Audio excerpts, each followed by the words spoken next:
Votre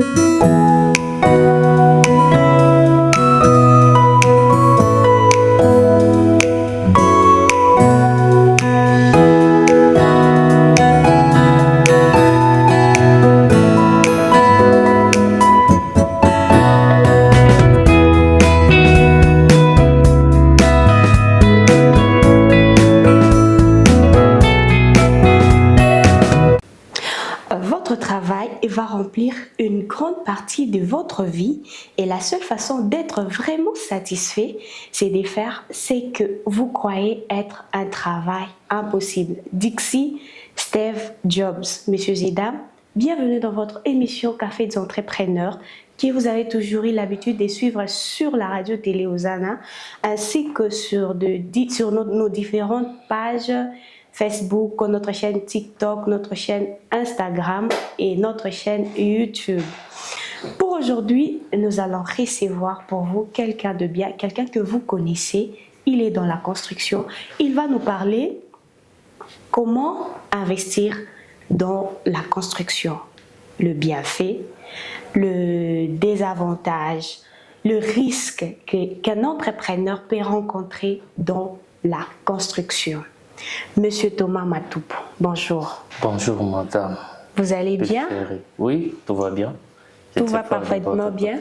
Oui, parfaitement bien. Oui, ça va aussi par la grâce des dieux. Vous êtes à l'aise? Oui, ça va. Très à l'aise.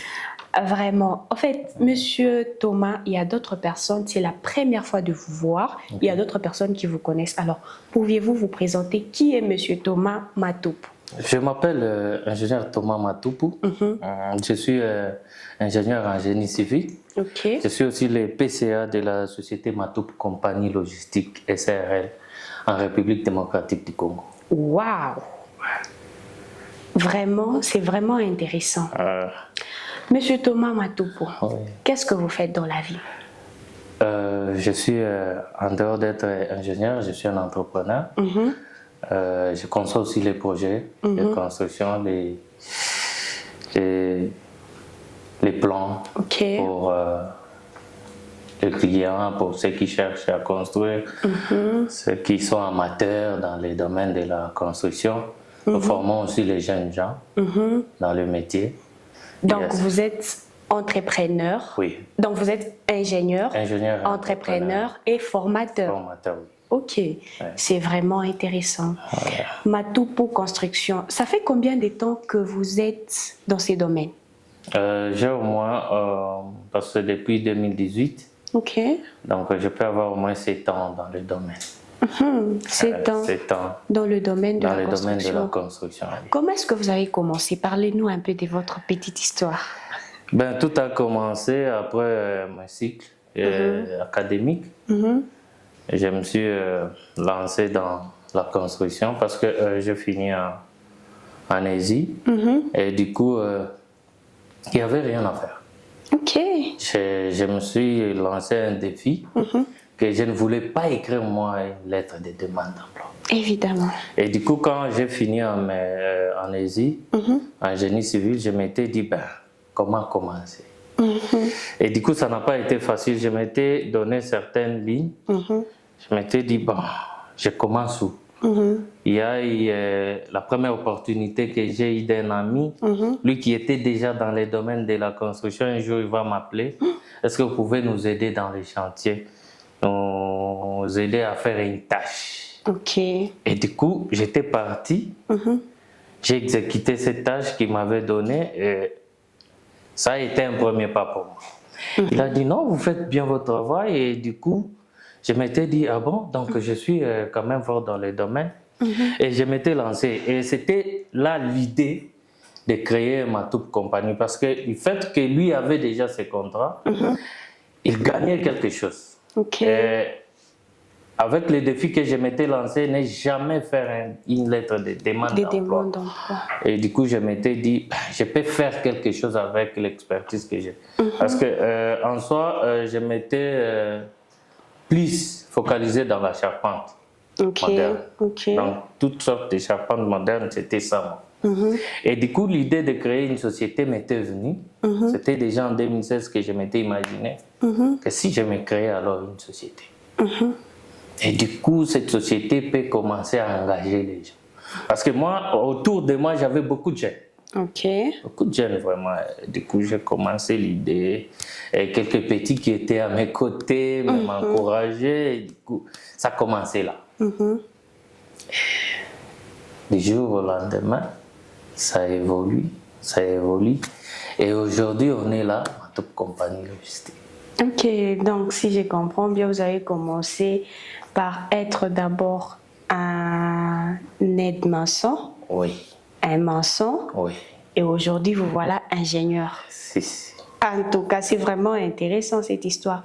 Monsieur Thomas, oui. Pour un jeune qui vous suit, oui. qui veut s'élancer dans la construction, il s'est dit que non, je sais peut-être faire quelques travaux dans la construction, je peux facilement faire ça. Alors, quel est le conseil que vous pouvez lui donner en tant que jeune et ambitieux qu'il est? Ah, ok, merci beaucoup. En tant qu'un jeune qui veut se lancer dans le domaine de la construction, ben, premièrement, il doit connaître sur quel domaine il veut se lancer. Vous voyez? Donc, le domaine de la construction est vaste. Est vaste. Il y a tellement de tâches, il y a tellement de rubriques dans la construction. Donc, il doit connaître, je vais me lancer en quoi? Ouais, parce que moi, je ne fais pas tout dans la construction. Parce que je ne peux pas dire que non, comme je suis, je fais tout. Non. Vous devez vous lancer tout en sachant qu'est-ce que vous voulez faire. Soit vous faites le carrelage, soit vous faites la charpente, soit vous faites la construction. Donc, genre, soit vous êtes dans les finitions, soit vous êtes là au début construire la fondation et autres. Ouais, une fois vous connaissez ce que vous voulez faire. Parce que moi, au départ, en dehors d'être maçon, je me suis plus focalisé en charpente. J'étais avec quelques messieurs tanzaniens. J'ai été d'ailleurs en Tanzanie, c'était en 2017 comme ça. Nous étions partis, il y avait un monsieur qui avait un contrat là-bas. Il nous a appris tellement qu'on travaillait bien avec lui. On est parti apprendre. Et on s'est dit, ben, au lieu de se limiter seulement en faisant la construction des briques et autres, la fondation et autres, parce qu'il y a beaucoup d'étapes dans la construction. Parce que nous, comme nous sommes aujourd'hui, je peux dire que ma toute compagnie est capable de commencer une maison depuis la fondation et à la remise de la clé. Donc ce n'est pas moi qui ferai toutes les tâches. Mais moi, je connais que dans la construction, j'ai mes tâches appropriées.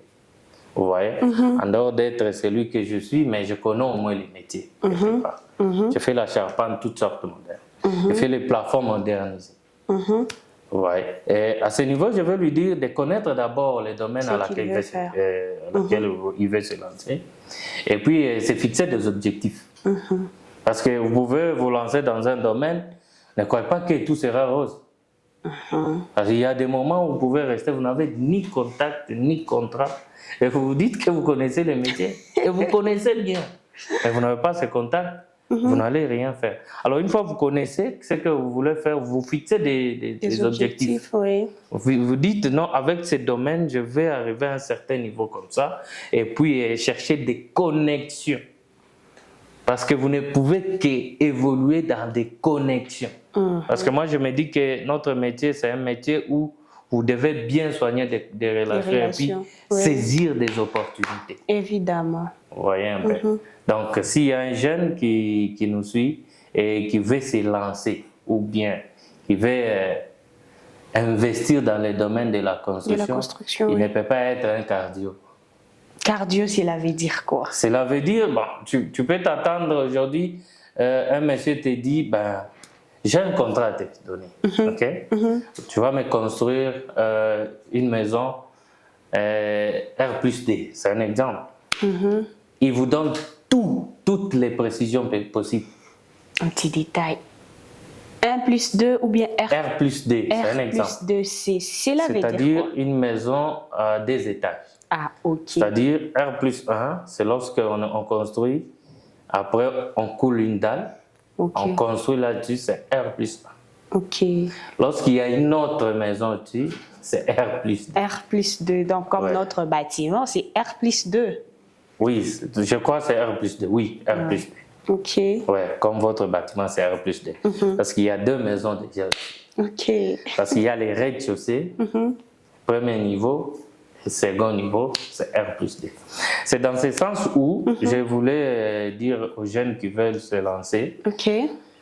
vous pouvez avoir un monsieur comme ça. Il vous donne vraiment toutes les précisions possibles. Et il vous promet même que non, par rapport à ce chantier, vous allez exécuter pour moi, cherche une équipe là, ainsi de suite. Donc là, c'est toi les boss. Là, c'est toi les boss.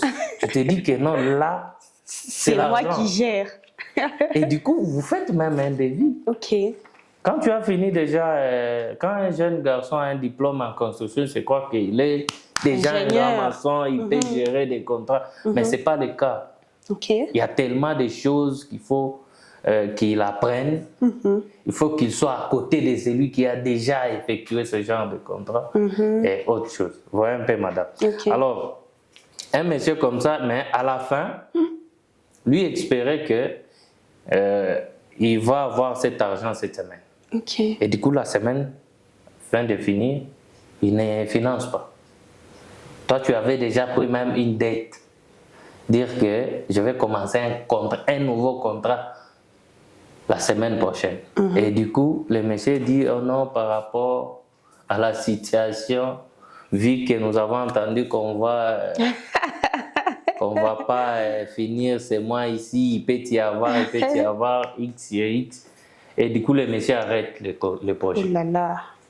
Et là, vous êtes désespéré. Et quand vous êtes cardio dans ce domaine, vous ne pouvez pas. Et du coup, quand vous voulez vous lancer, soyez fort, fixez-vous des objectifs et sachez au moins ce que vous voulez faire. C'est le conseil que je peux donner à un jeune qui veut se lancer. Ok, merci beaucoup. Monsieur Thomas. Oui, madame. Vous nous avez dit tantôt ici que non, vous commencez dès la construction, donc dès la fondation oui. jusqu'à la remise des clés. Oui. Parlons de projets dans la gestion de projets de construction. Oui, madame. Combien de temps prendra-t-il les chantiers, un chantier? Ça peut prendre combien de temps? Ça dépend. Il y a plusieurs facteurs pour la réalisation d'un projet de construction. Il y a tellement d'étapes à suivre. Okay. Alors, donc, déterminer les délais que peut faire un chantier dépend de beaucoup de facteurs influents. Alors, tout dépend de quel type de travaux vous voulez entamer.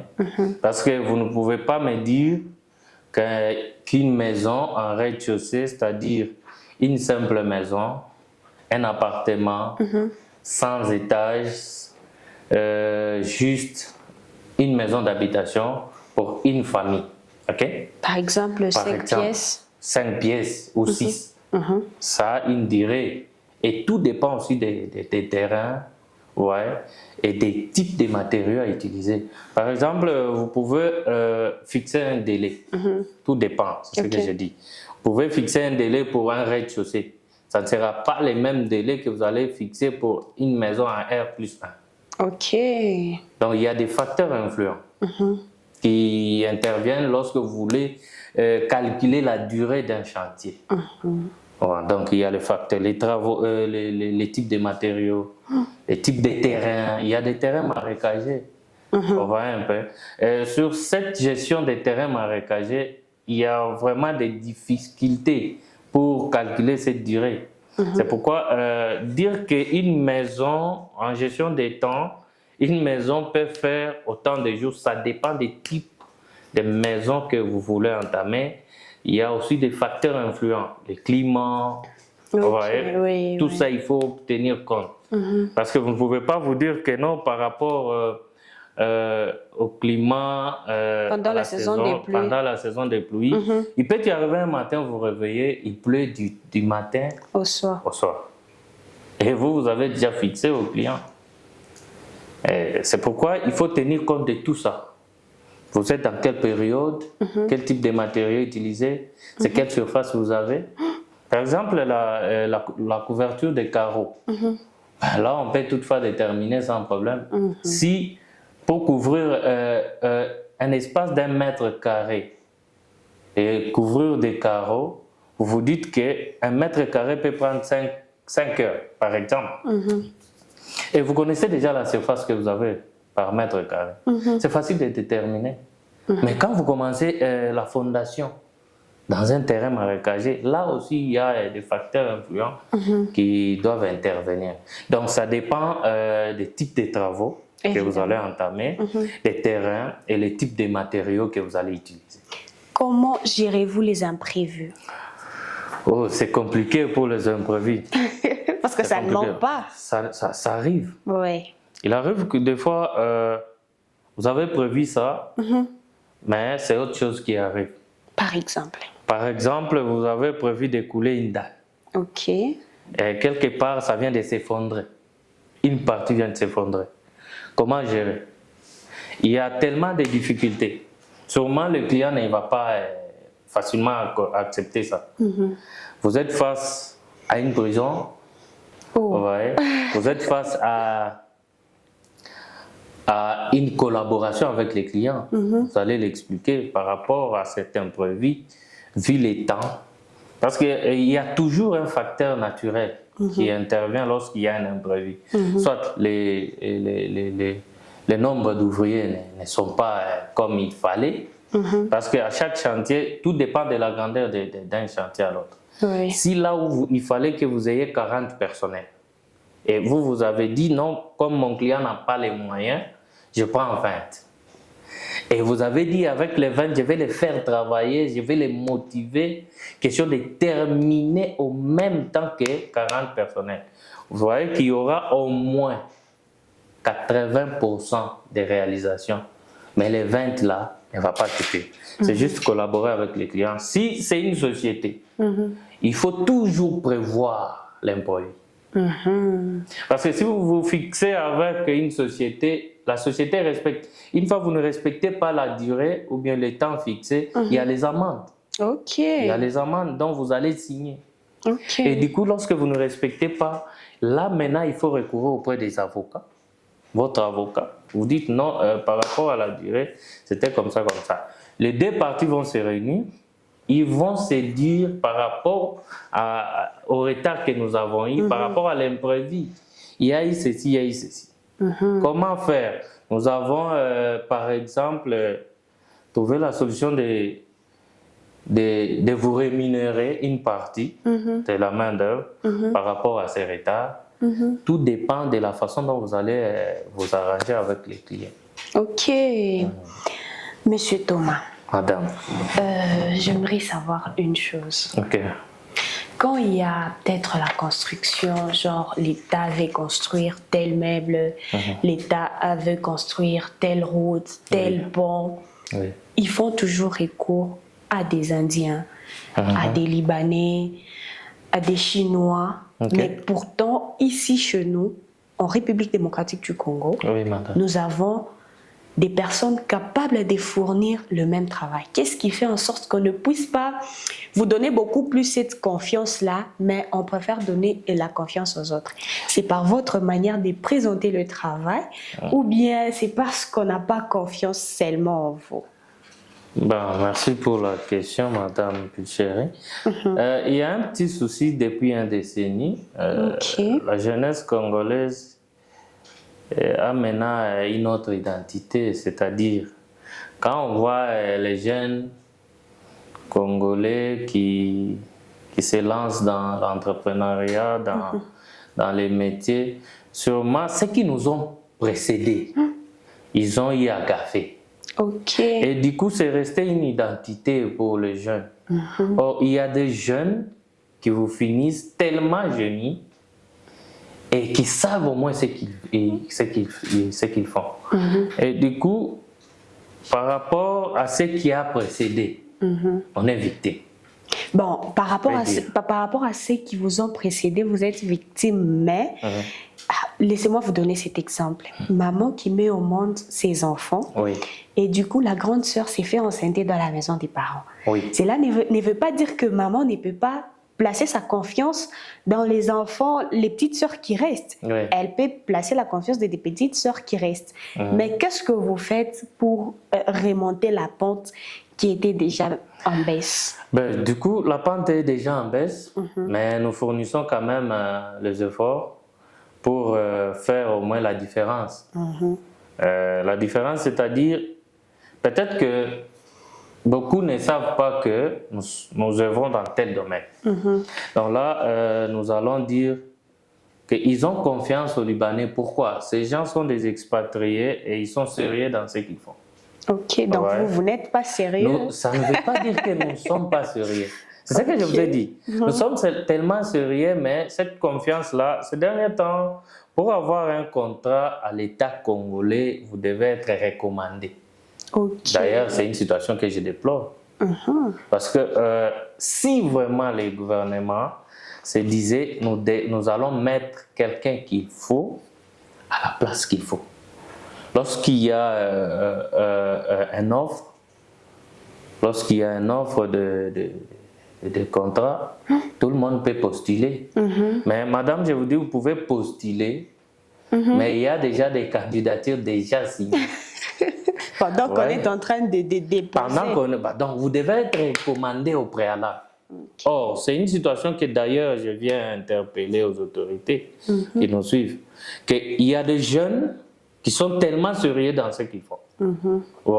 Et ils ont tellement ces talents-là. Parce que si aujourd'hui, vous remettez un contrat à un Indien libanais, sachez que c'est nous qui exécutons ces travaux.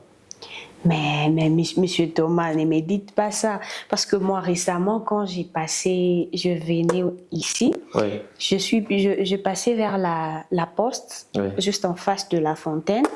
On est en train de réhabiliter le bâtiment. Oui, madame. Juste en face.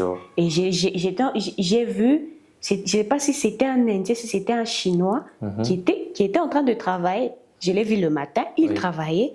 Et le soir, il travaillait ensemble avec le Noir. Oui, c'est ce que j'ai dit.